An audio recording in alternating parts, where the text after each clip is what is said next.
오늘 우리에게 주신 하나님의 말씀, 낮아진 자존감을 회복하시는 하나님, 낮아진 자존감을 회복하시는 하나님이라는 말씀으로 함께 말씀 나누어 보겠습니다. 세상에는 무수한 유형의 사람들이 살고 있습니다. 제가 살고 있는 이 모습, 이런 기질, 이런 유형들, 분명히 이 자리에 계신 여러분들과는 다른 그러한 모습일 것 같습니다. 물론 서로 조금은 비슷할 수도 있겠지만 우리들 각 사람 각 사람이 갖고 있는 그러한 다양함들, 그러한 것들을 우리는 기질이라 말하고 또 성격이라고 이야기하기도 합니다. 그래서 우리가 잘 알고 있는 그 MBTI 검사, 그 검사를 보면 16가지 유형으로, 원래 그거보다 더 많이 나뉘어질 수 있는 유형들과 기질들이지만 16가지로 정의된 그러한 모습들이 있지 않습니까? 제가 예전에 저도 이제 MBTI 검사를 한 적이 있습니다. 제 기질은 ENFJ로 나와 있습니다. 언변의 능숙형이라고 이렇게 표시되어 있고, 그것이 갖고 있는 것은 외향성, 그다음에 판단성, 그다음에 직관과 감정이 높은 수치의 사람으로 그렇게 나와져 있습니다. 오늘 말씀을 준비하다가 모세의 유형이 갑자기 생각났습니다. 모세는 어떤 사람이었을까? INFP로 모세가 기록이 되어져 있더라고요. 다른 어떤 정보에 의하면 이 INFP 모세가 갖고 있는 것은 하나님과의 친밀함이 굉장히 강했던 사람, 또 진리를 위한 사역을 중요시하는 그런 내향성, 인식성, 직관성, 감정의 사람이었습니다. 이처럼 세상에 사는 사람들은 다양한 모습을 가지고 살아갑니다. 그런데 그렇게 살아가는 그런 모습 속에서 하나님을 믿는 그리스도인들이 한 가지 소망하는 게 있는데, 내가 하나님께 쓰임받기 원한다라는 그런 기대들과 생각들을 누구나 한 번쯤은 하게 된다는 것입니다. 그리고 한 번쯤은 하나님은 과연 어떤 사람을 들어서 사용하실까라는 그런 생각들도 해볼 수 있다라는 것이죠. 우리가 앞서 계속되어졌던 출애굽기의 본문에서 알게 되었듯이 모세가 하나님의 부르심 앞에서 계속 거절하지 않습니까? 몇 번이고 거절합니다. 하나님, 내가 할 수 없습니다. 내가 누구이가 안 돼. 하나님, 나는 말을 잘 못하는 사람입니다. 내 입은 뻣뻣합니다. 나는 할 수 없습니다. 거절합니다. 제가 오래전에 어렸을 때 이 본문을 읽을 때 이 본문에 대한 제게 주어지는 생각은 모세의 변명이다라고 생각한 적이 있습니다. 하나님이 시키면 그냥 하면 되지, 왜 변명하지? 제 성격적인 기질에서 나오는 그런 모습이었습니다.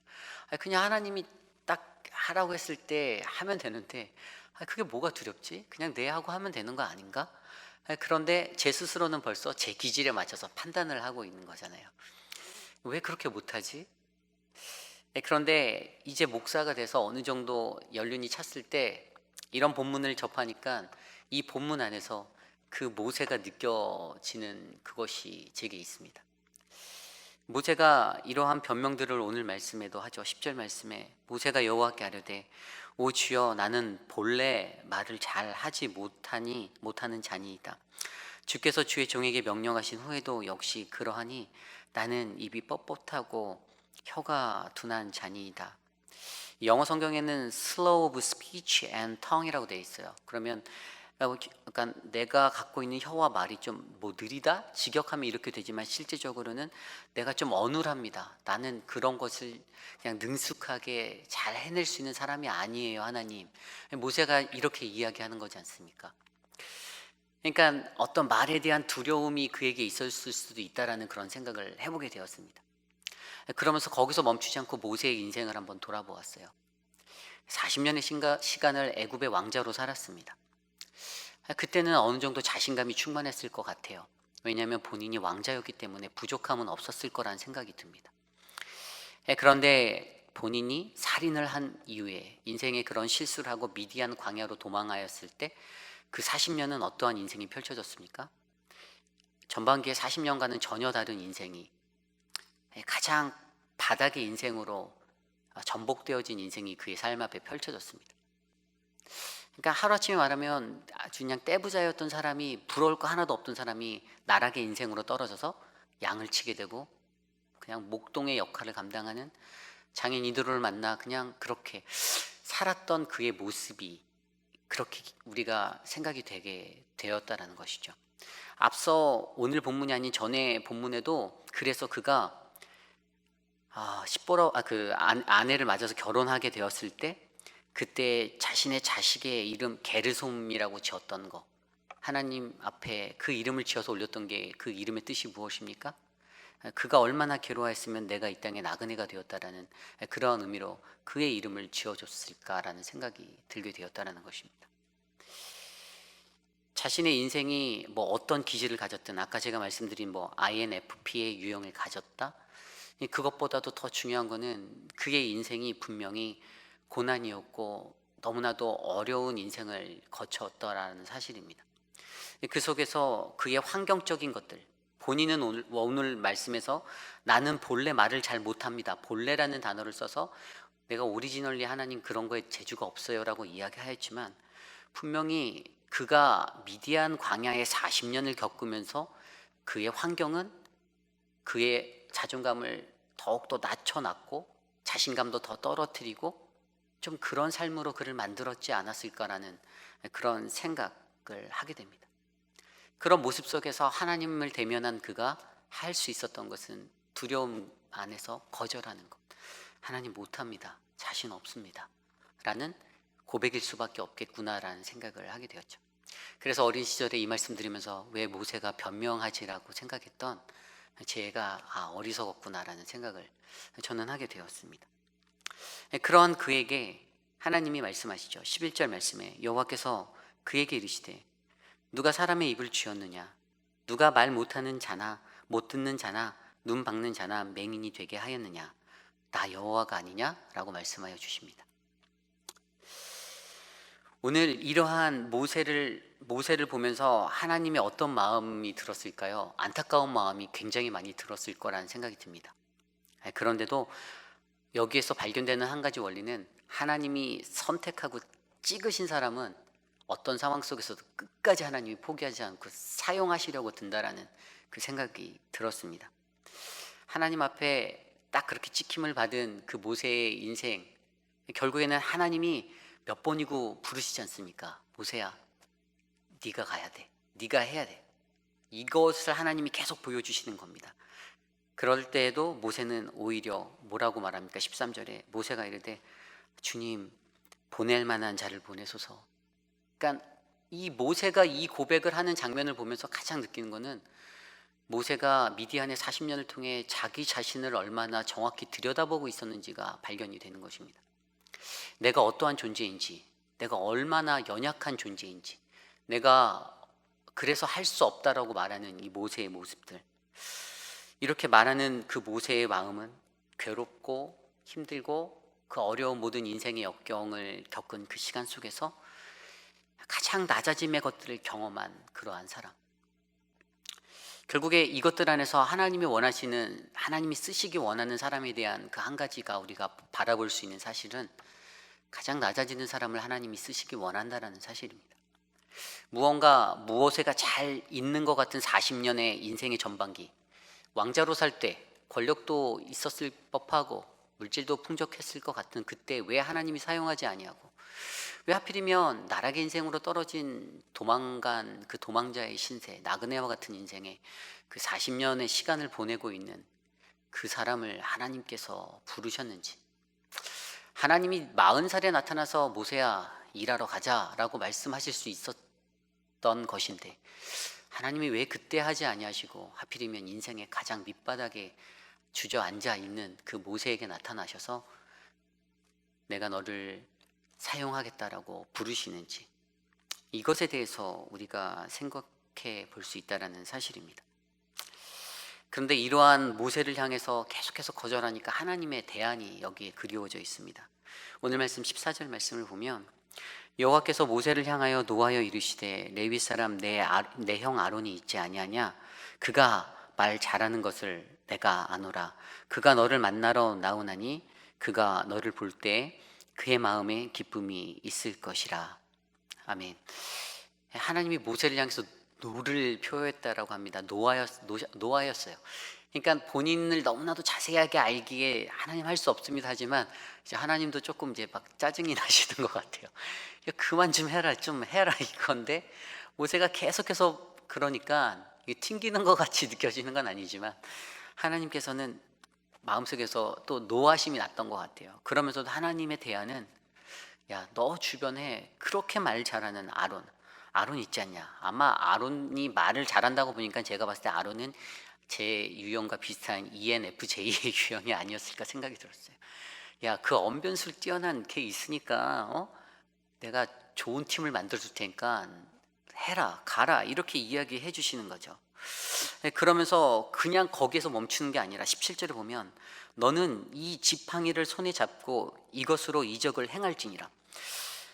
하나님이 준비하신 표적의 상징인 그 지팡이, 그 능력의 원천을 내게 더하여 주겠다. 아론도 주겠다. 지팡이도 주겠다. 이것을 통해서 하나님께서 부족한 것들을 채워 주실 테니까 너는 내 말에 순종하고 가기만 해라. 이것을 모세에게 말씀하여 주신다라는 사실입니다. 모세가 가지고 있었던 두려움은 하나님 내가 할 수 없습니다. 나는 그런 존재가 아닙니다. 내가 그 위인이 아닙니다. 난 능력이 안 됩니다.